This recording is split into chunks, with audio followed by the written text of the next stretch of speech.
Parler sur le Mahabharat chaque semaine. Et on va commencer par lire un verset du Srimad Bhagavatam. Et on est au verset 5 du chapitre 4. Il a déjà été commencé, le commentaire, donc on continuera le commentaire.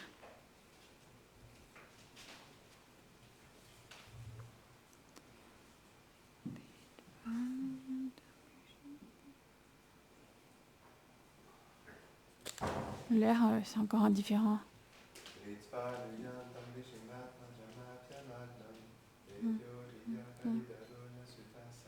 Ok.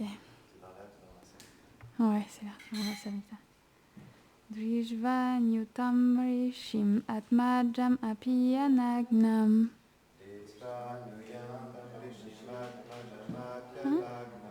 Ah, t'as raison. J'ai pas dit Om Namo avant de commencer. Om Namo Bhagavate Vasudevaya. Om Namo Bhagavate Vasudevaya.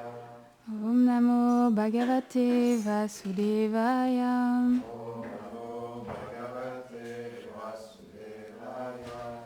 Om Namo Bhagavate Vasudevaya.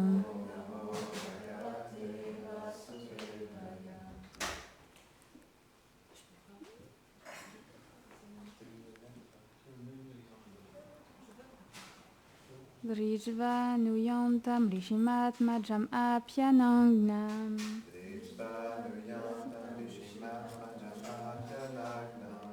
Devyo riya paridadul nasutasya chitram.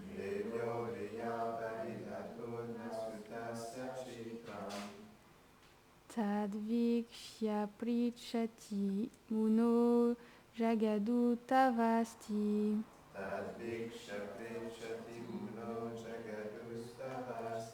Stipum vidanatu sutasya viviktadrite.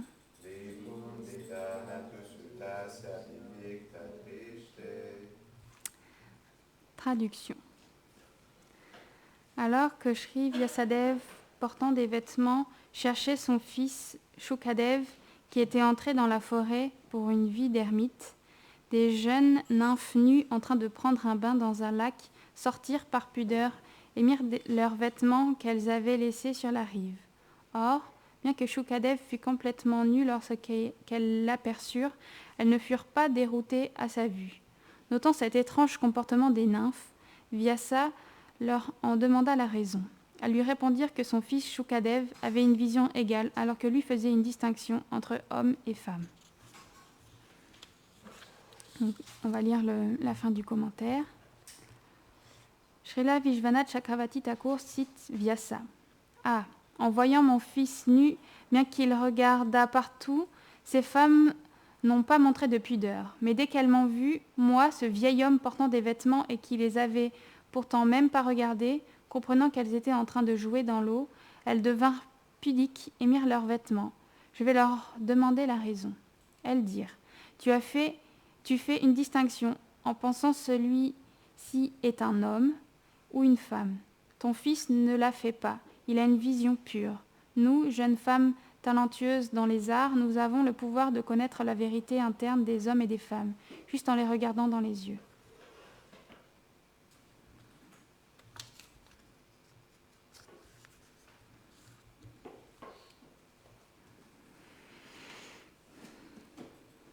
Om Aganati Mirandasya Gyanam Jalam Sharakaya Shakshurun Mitam Yena Tasmai Shri Gurave Namaha Shri Chaitanya Manobishtam Stapitam Yena Bhutare Svayam Rupa Kadamadyam Dadati Svapadantikam Vanchakalpatarubhyascha Kripa Sindhubhya Evacha Patitanam Pavanebhyo Vaishnavebhyo Namo Namaha Jaya Shri Krishna Chaitanya Prabhu Nityananda Shri Advaita Gadadhar Srivasadi Gaura Bhakta Vrinda Hare Krishna Krishna Krishna Hare Hare Hare Ramo Ramo Ramo Hare Hare Namam Vishnupadaya Krishna Prestaya Bhutale Srimate Bhaktivedanta Swami Niti Namine Namaste Sarasvate Deve Gauravani Pracharine Nirvishesha Shunyavadi Prasacharya Shatarine.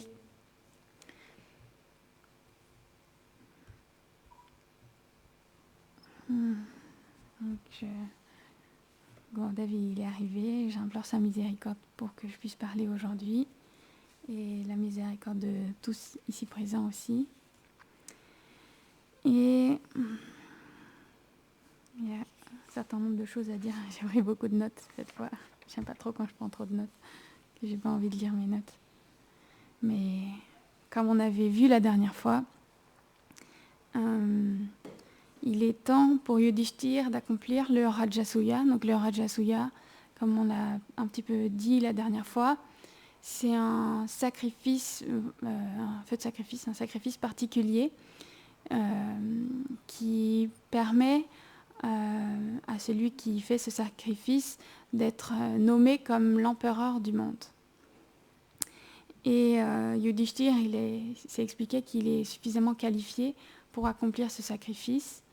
Et il a besoin de beaucoup de richesses pour pouvoir accomplir, parce qu'il y a beaucoup de charité à donner aux brahmanas.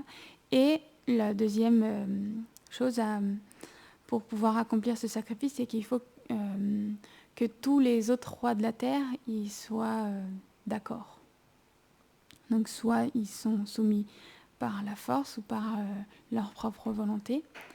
Et c'est comme ça, on a vu que l'un des plus gros rivales pour que ce sacrifice puisse s'accomplir, c'était Jarasandha.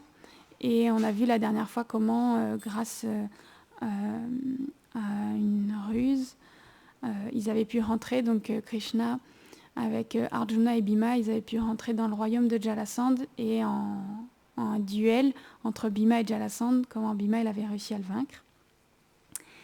Et donc à la suite de ça, Krishna était rentré dans son royaume, et le temps passe un petit peu, et ça suffit pas, il n'y a pas que Jarasandha qui s'oppose un petit peu à la suprématie de Yudhishthir.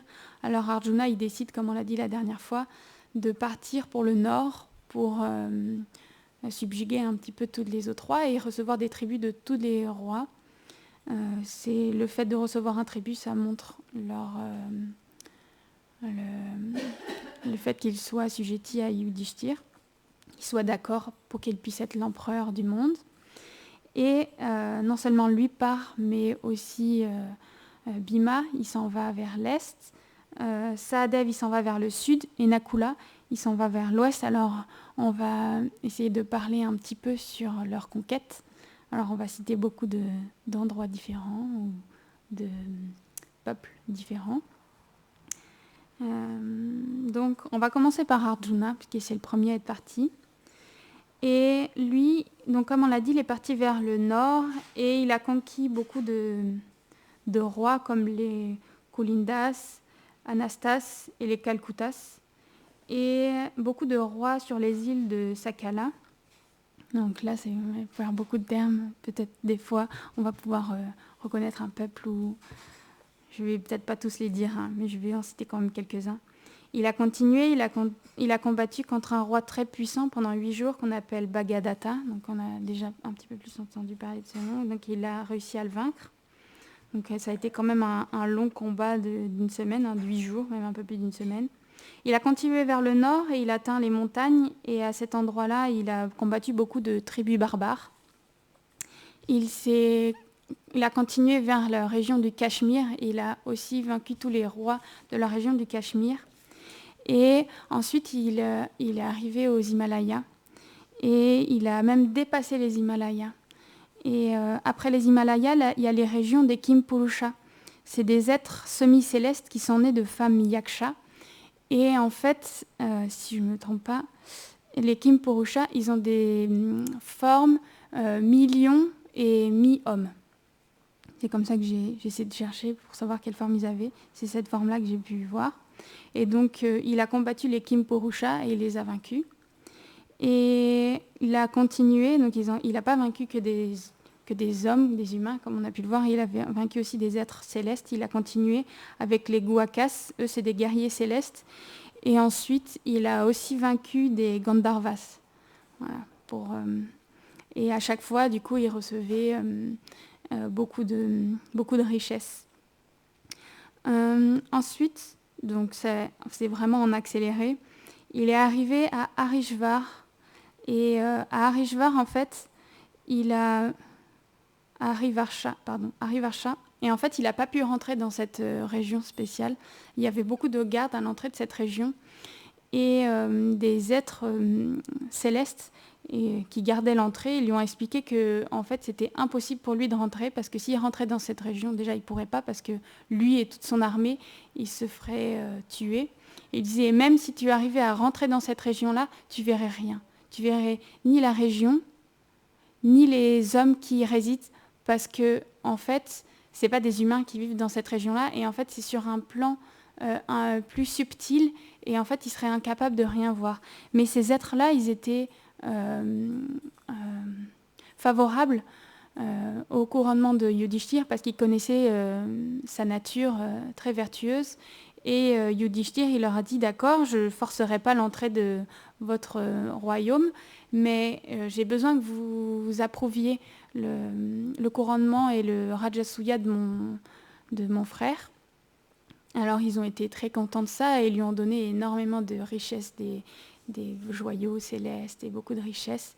Et ils lui ont dit, maintenant tu as fait ton devoir et tu as assujetti suffisamment, tu as acquis assez de richesses et tu as assujetti beaucoup de rois. Maintenant tu peux rentrer au royaume de ton frère. Et donc il est rentré.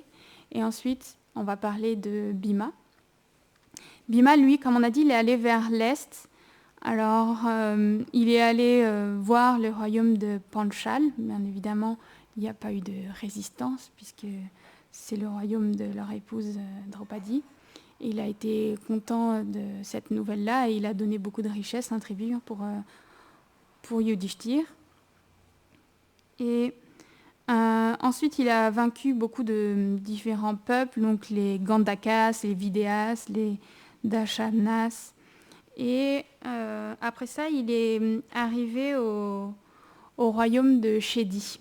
Donc, le royaume de Chedi, c'est le royaume du roi Shishupal, comme on parlait la dernière fois. On a posé une question à la fin de la classe. Et il se trouve que Shishupal, il a beaucoup de respect pour les Pandavas.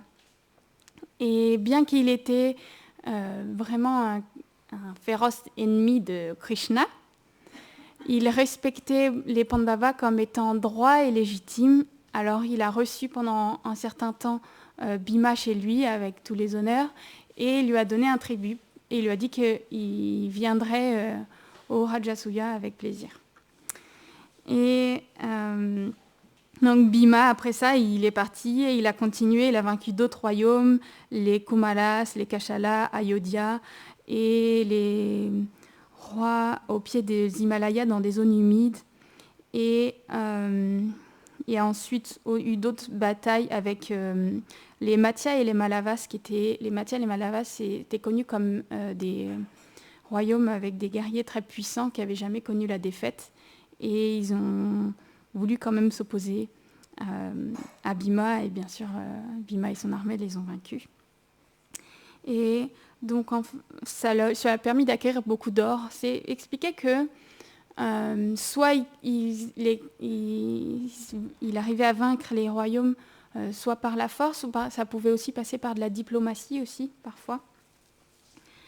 Et donc, soit les rois, ils acceptaient, ils se soumettaient, ils donnaient un tribut, soit évidemment, ils tuaient les rois qui voulaient complètement refuser l'autorité de Yudhishthir.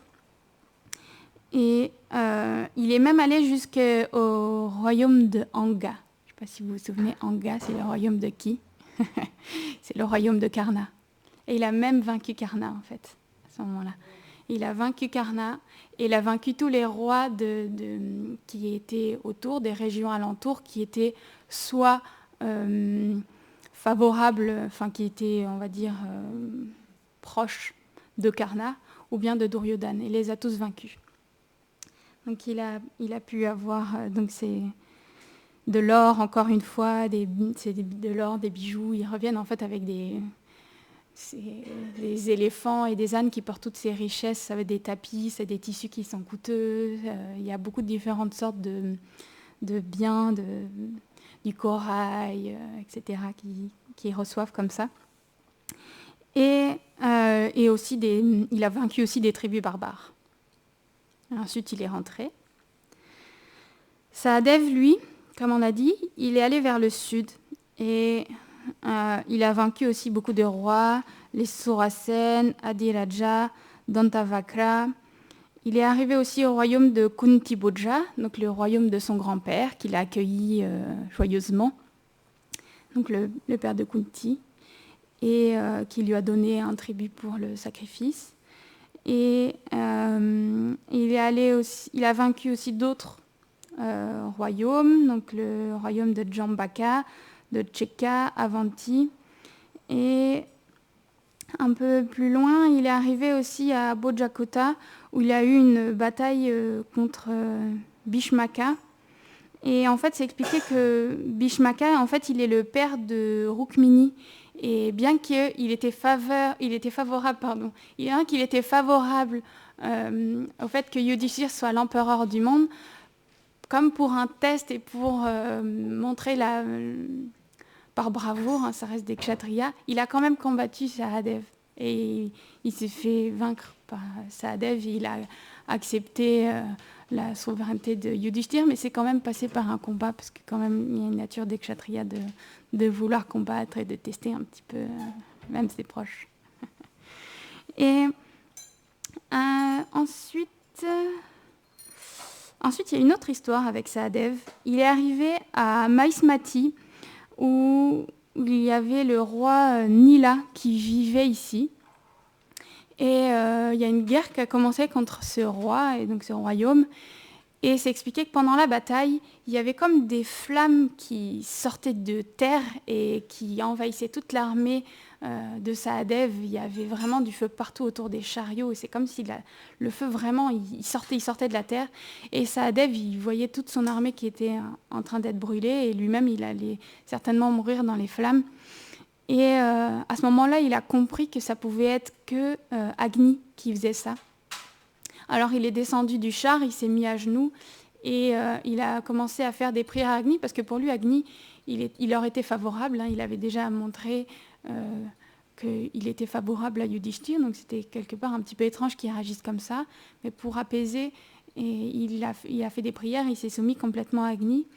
Et Agni, il a été satisfait de ses prières et il lui est apparu dans une forme personnelle et il lui a expliqué que en fait, c'était aussi comme un test pour Sahadev. Et il lui a expliqué pourquoi il avait fait ça, pourquoi il protégeait le roi Nila. En fait, le roi Nila, il faisait beaucoup de sacrifices et il avait sa fille qui assistait aux sacrifices. C'est expliqué quand elle était là, le feu il était beaucoup plus fort, etc. Et en fait, Agni, il s'est épris de la fille du roi Nila. Alors, il a fini par épouser cette fille-là. Et depuis, il a eu la bénédiction de Agni qu'il puisse protéger son royaume, en fait, puisqu'il était marié à sa fille. Donc, il protégeait son royaume. Il avait donné d'autres bénédictions au roi Nila. On ne va pas s'attarder plus que ça, mais c'est la raison pour laquelle Agni protégeait le royaume du roi Nila. Et il a demandé à Nila de lui donner un tribut pour le sacrifice pour Yudhishthir, pour le Rajasuya. Et ensuite, il a continué, il a combattu contre des races cannibales, dont les Kalamukas, qui sont un croisement entre des Rakshasas et des humains. Et il a combattu aussi des Vanalas. Donc les Vanalas, c'est des êtres qui sont des singes. Et donc on a connu dans l'histoire du Ramayana, on entend parler de cette race. Et il y avait deux principaux qui étaient les fils singes des jumeaux Ashwin Kumar. Donc c'est marrant parce que du coup, les fils Ashwin Kumar singe, ils sont battus contre un autre fils d'Ashwin Kumar. Parce que Sahadev, il est aussi un des fils des jumeaux. Donc il s'appelle Mainda et Dvivida. Et ils ont combattu pendant plusieurs jours. Et c'est pas que Sahadev il les a vaincus en fait. Ils ont combattu pendant plusieurs jours et au bout d'un certain nombre de jours, les deux singes ils ont été satisfaits de Sahadev. Alors ils ont donné un tribut pour Yudhishthir. Et donc après il a combattu d'autres royaumes et il est rentré à la capitale. Et Nakula lui il est allé vers l'ouest. Il a combattu aussi beaucoup de différentes tribus, beaucoup de différents royaumes, les Mata Mayurakas, les Civils, les Trigartas. Donc les Trigartas, on en entendra parler dans la bataille de Kurukshetra beaucoup plus tard.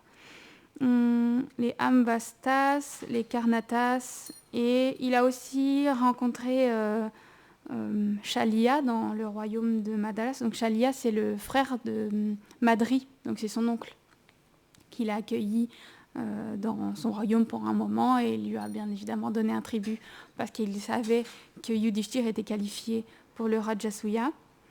Et il a continué et il a combattu donc, dans l'ouest des tribus Mleksha et Yavanas. Et donc après toutes ces différentes batailles des frères de Yudhishthir, ils sont tous rentrés au royaume et ils ont présenté les richesses à Yudhishthir qui était très satisfait d'eux. Il faut voir aussi les richesses qu'ils avaient amassées en traversant toutes ces contrées. Les caisses étaient pleines. C'était vraiment tellement rempli de richesses. La trésorerie, elle était telle que c'est expliqué que c'était capable de les faire vivre pendant au moins 100 ans. Tellement c'était énorme. Et donc du coup, une fois que ça a été fait, il était temps de commencer à vraiment mettre en place le Rajasuya. Et c'est à ce moment-là que Krishna il arrive de nouveau, parce qu'il avait dit qu'il serait présent pour le Rajasuya. Il est arrivé avec son armée et aussi avec les Vrishnu et les Yadu, donc les membres de sa famille, avec ses reines, etc. Et Yudhishthir, quand il a reçu Krishna, il était vraiment tellement content. Yudhishthir, il a vraiment un amour très fort pour Krishna. Il a une relation en même temps d'amitié et en même temps, comme on disait la dernière fois, il est conscient que Krishna, il est Dieu la personne suprême. Et il a forcément un dévouement plein pour Krishna. Et il lui dit en fait que Yudhishthir lui explique qu'il a tout ce royaume, on va dire qu'il a unifié, il l'a fait juste pour le plaisir de Krishna et que s'il lui demande ses bénédictions quelque part pour que le Rajasuya il puisse se mettre en place, il lui dit même si toi tu veux l'accomplir, fais-le. En gros, il lui offre même la possibilité que ce soit Krishna qui le fasse. Et Krishna il lui répond qu'il est satisfait que ce Rajasuya il se fasse, que ce soit Yudhishthir qui fasse ça. Et en fait, tout ce qu'il fait, Yudhishthir, il le fait pour Krishna, en fait, pour satisfaire Krishna. Et il commence à voir les préparations, l'organisation qui se met en place. Il y a des constructions qui sont faites pour construire les arènes de sacrifice.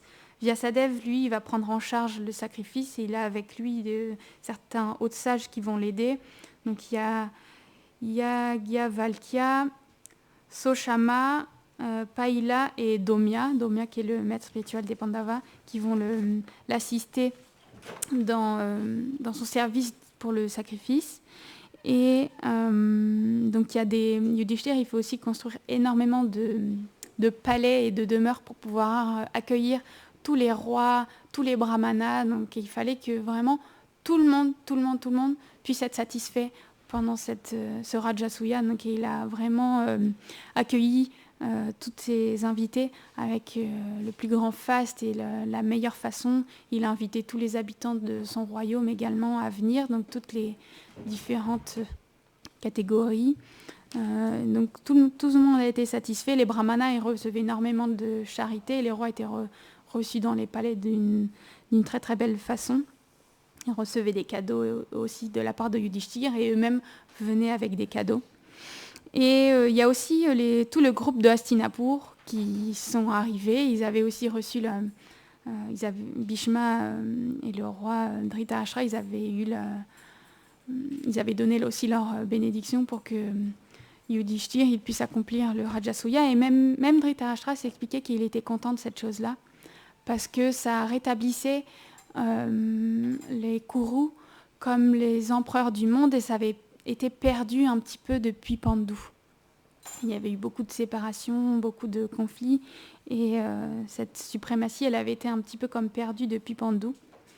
Et donc ils ont été très très contents de venir assister à ce sacrifice. Et ils ont demandé eux-mêmes, même s'ils étaient aînés par rapport à Yudhishthir, ils ont demandé à pouvoir participer aussi. Alors Bhishma et Drona, ils ont été aussi dans l'organisation du sacrifice. Dushashan, qui est le frère de Duryodhana, donc le deuxième, juste en dessous, parce qu'ils sont 100, mais celui qu'on entend le plus parler, c'est lui qui vient juste après Duryodhana. Lui, il s'est occupé de la distribution de nourriture. Ashvatthama, lui, il s'est occupé des brahmanas. Duryodhana, c'est ça qui a dû vraiment le faire rager, Duryodhana. Duryodhana, lui, s'est occupé de réceptionner toutes les richesses que les rois ils amenaient. Donc, il a pu voir l'ampleur des richesses des Pandavas. Et Vidura, lui, il était le maître trésorier. Et enfin, Krishna, lui, il a lui-même choisi son service.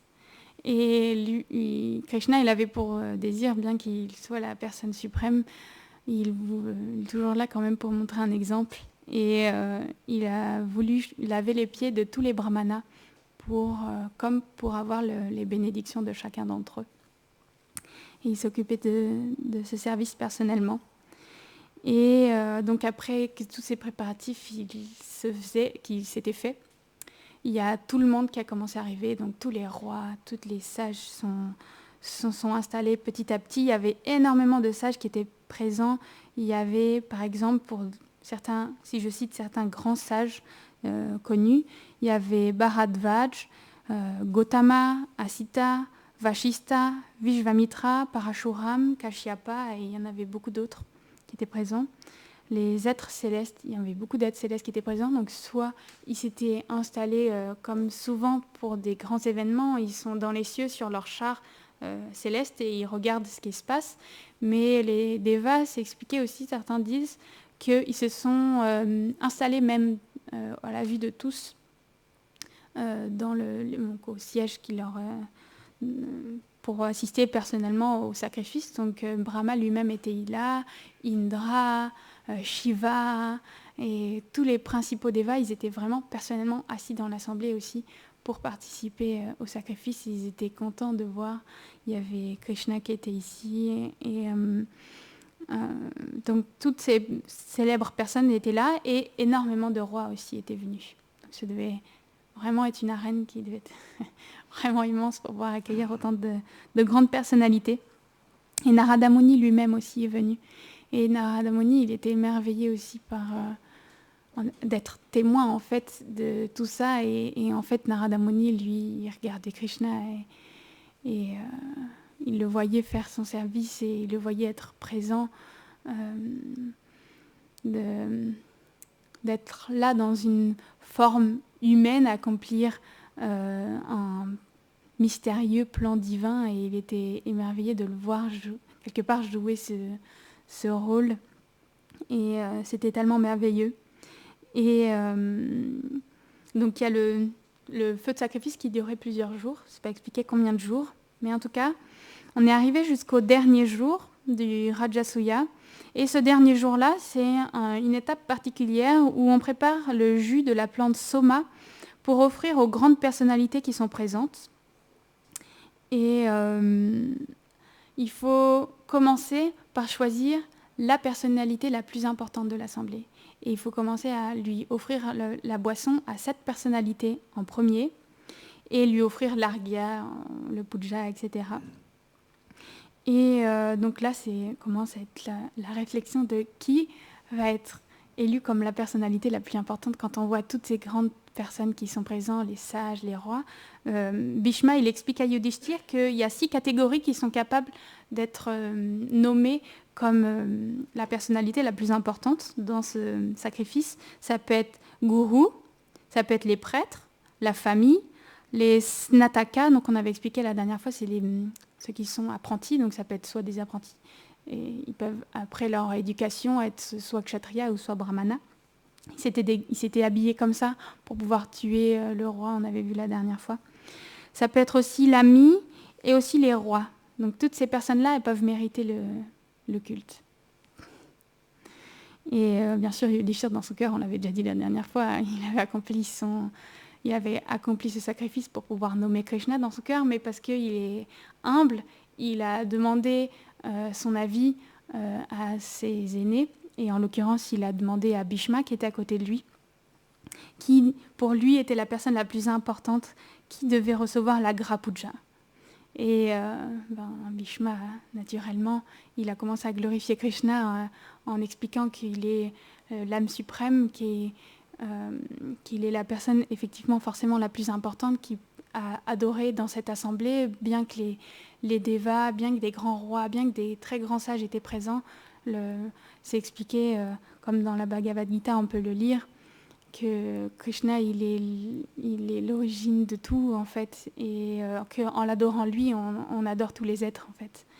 Et quand il a dit ça, Yudhishthir, bien évidemment, il a approuvé, et ils ont demandé à Sahadev de se lever pour annoncer leur décision. Et donc Sahadev, il se met debout, il annonce haut et fort que c'est Krishna qui va recevoir l'Agra Puja, et donc de nouveau, il fait une éloge de Krishna. Et tous les sages présents et tous les devas, ils ont été très contents de cette décision. Et les rois ont aussi applaudi, mais pas forcément tous. Mais à ce moment-là, il n'y a rien eu. Et puisque ça avait été décidé, Yudhishthir, personnellement, il a commencé à accomplir le puja à Krishna. Et là, dans l'assemblée, ça commençait à certains rois qui commençaient à s'agiter. Bien qu'ils ont pu voir, c'est ça qui est quand même étonnant, bien que ces rois, ils ont pu voir que tous les grands sages présents, c'est quand même pas n'importe qui.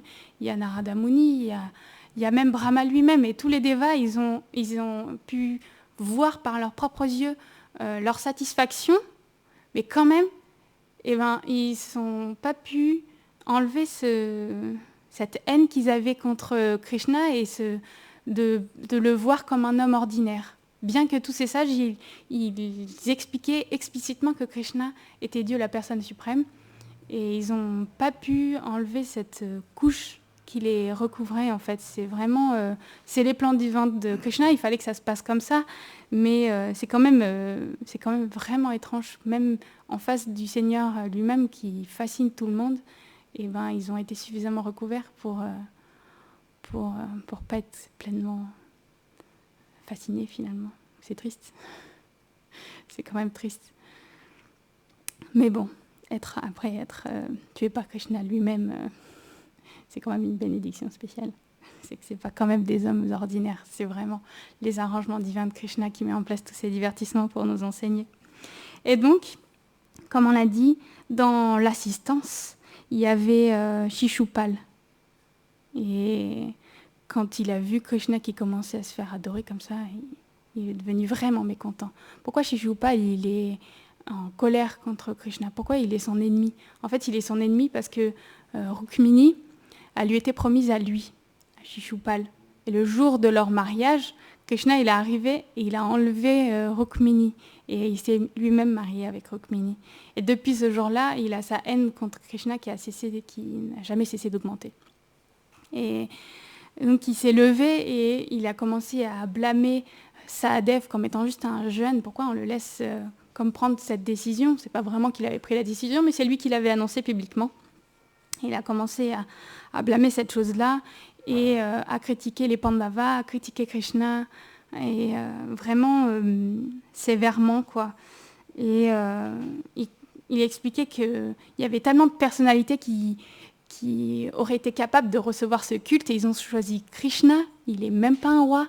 On ne sait même pas vraiment de quel groupe il appartient, de quelle caste il est. Il est juste un fils de vacher, quelque part. Il a commencé comme ça à être vraiment très critique envers Krishna. Vraiment complètement, comme on dit, complètement recouvert. Et je ne sais plus tout ce qu'il lui a dit, mais vraiment, il a vraiment critiqué Krishna, quoi. Parce que effectivement, de son royaume, c'est pas lui le roi, etc. Mais s'il avait été choisi de tous, c'était pour une bonne raison, mais lui était incapable de pouvoir voir ça. Et ensuite, Sahadev, lui, s'est mis aussi en colère contre ça, et il y a eu quand même des arguments.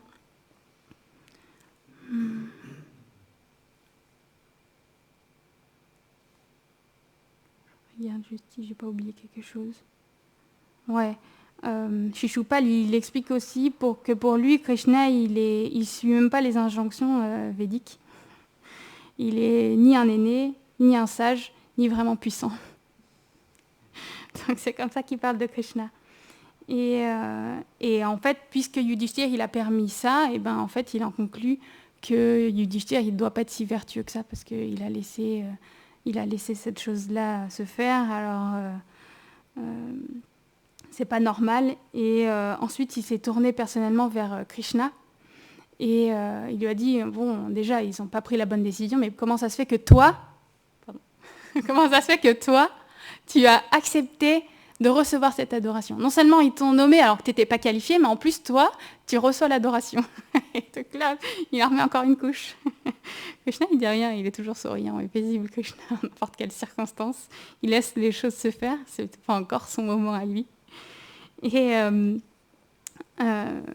Yudhishthir, il essaye de calmer le jeu. Et Bhishma, il défend aussi la position de Krishna, et il commence à décrire comment Krishna, il n'est pas une personne ordinaire, déjà personne n'a ses richesses. C'est expliqué que Krishna, quand il est arrivé pour le Rajasuya, il avait ramené tellement de richesses que ça faisait complètement, déjà que les coffres étaient pleins, mais ça faisait complètement déborder encore plus les coffres. À chaque fois qu'il arrivait voir les Pandavas, il leur donnait tellement de richesses. Et il avait accompli, même depuis son enfance, des actes de bravoure incomparables. Il avait soulevé une certaine colline très célèbre pendant plusieurs jours, alors qu'il n'était qu'un enfant. Juste sur un doigt, il avait fait leur petit doigt de sa main gauche. Et il avait aussi combattu beaucoup de démons que lui a envoyé Kamcha. Et il avait accompli comme ça énormément de différents faits. Et il explique que ça vient pas de lui, c'est pas lui qui explique que Krishna il est Dieu, la personne suprême. Il l'a entendu de très grands sages, donc il appuie ses arguments de cette façon-là. Et Sahadev, il en rajoute encore une couche, c'est un kshatriya, et en fait il commence à lever son pied, et il dit, si jamais il y en a un qui n'est pas d'accord avec cette décision, qu'il mette sa tête sous mon pied. Et à ce moment-là, il n'y a personne qui a répondu, et les Devas, ils ont commencé à jeter des fleurs sur Sahadev. Ça a dû mettre en colère encore plus Shishupal. Et en fait, parce que Bhishma lui-même, il avait aussi défendu Krishna, alors Shishupal, il s'en est aussi pris à Bhishma. Et il lui dit qu'il est juste un homme faible, et que de toute façon, s'il a fait son vœu de continence, c'est juste parce qu'il était impuissant, etc. Il commence à il n'était pas tendre. Hein. Et là, vraiment... Et Bhima, à ce moment-là, il a ses yeux qui sont devenus très grands. Bhima s'est expliqué qu'il a des grands yeux comme des pétales de lotus. Et à ce moment-là, ça veut dire que c'est déjà des grands yeux. Et à ce moment-là, quand il s'est mis en colère, ses yeux sont devenus encore plus grands et ils sont devenus rouges. Et quand il s'est mis debout, on aurait dit la mort personnifiée arrivait à la fin du yuga. Et il s'est mis vraiment en colère, et Bhishma, il lui a pris la main avec affection et il lui a demandé de se calmer avec des paroles douces. Et parce que Bhima, bien qu'il était vraiment en colère, Bhishma, il reste son aîné. Alors, il essaie de se contenir, il s'est rassis sur sa chaise. Et Shishupal, il continuait. Bhima, il s'est remis debout. Vraiment, c'était difficile pour lui de se contenir. Bhima a un caractère qui est assez impulsif. Et Bhishma, il a commencé à raconter l'histoire de Shishupal à Bhima. Et à toute l'assemblée, il a commencé à parler fort et expliquer que, en fait, Shishupal, quand il est né, et il est né avec 3 yeux et 4 bras. Et quand il est né, il a émis un cri d'âne vraiment très fort. Donc c'est plutôt des choses de mauvais augure quand c'est comme ça. Et sa mère, elle a été assez affectée par ça. Et d'autant plus qu'il y a une voix qui s'est fait entendre du ciel en disant que cet enfant, il serait tué par un grand héros. Alors elle a commencé à poser des questions à cette voix en disant « Mais qui va être ce grand héros ?» Et la voix lui a répondu qu'en fait, quand il serait placé sur les genoux d'une personne, quand il serait sur ces genoux-là, quand il perdra ses bras supplémentaires et son 3e œil, cette personne-là, ce serait lui le héros qui tuerait Shishupal. Alors à la suite de cette voix, l'annonce elle a été faite un petit peu tout le monde a été au courant dans tous les royaumes. Et c'est expliqué que tous les rois ils venaient visiter l'enfant. Et en fait, tous les rois ils prenaient Shishupal sur leurs genoux pour voir si c'était lui qui allait être le grand héros qui allait tuer Shishupal. Parce que c'est expliqué la voix elle a expliqué qu'il allait être un homme vraiment puissant et sans peur. Et en fait, Shishupal, la mère de Shishupal, c'est la tante de Krishna. En fait, c'est la sœur de Vasudeva. Donc c'est sa tante du côté de son père. Donc naturellement, il est venu visiter sa tante pour la naissance de son fils. Et quand elle a mis Shishupal sur les genoux de Krishna, à ce moment-là, les 2 bras supplémentaires sont tombés et son 3e œil, il a disparu. Et quand elle a vu ça, elle a eu très peur et elle a imploré Krishna de lui pardonner toutes ses offenses. Et vraiment, elle a imploré fort et c'était sa tante. Donc il était obligé en même temps de faire quelque chose. Alors il a accepté de lui pardonner des offenses, mais il lui en pardonnerait que 100. Et au-delà, il le tuerait. Donc, elle a été quand même satisfaite de ça. Et le temps a suivi son cours, dirons-nous. Et à partir de là, Shishupal, bien que dans la même famille de Krishna, il en a fait baver à Krishna, il a commis beaucoup d'offenses. Et Bhishma, il explique que maintenant, ces offenses, elles arrivent certainement à son terme, et parce qu'il est proche de la mort. Il explique ça aussi à Yudhishthir qui s'inquiète parce qu'il y a tous les hommes qui commencent à s'armer. Il arrive, Shishupal, avec son discours, il a mis beaucoup de rois dans le doute. Et du coup, il y a des rois qui se lient à Shishupal, en fait. Et donc les autres qui défendent Krishna, tout le monde commence à mettre leurs armures. Et Yudhishthir, il ne veut pas que son sacrifice, il n'est pas terminé. Ça ne peut pas se passer comme ça. Il ne veut pas que ses proches puissent être tués, ni ses invités, ni son peuple.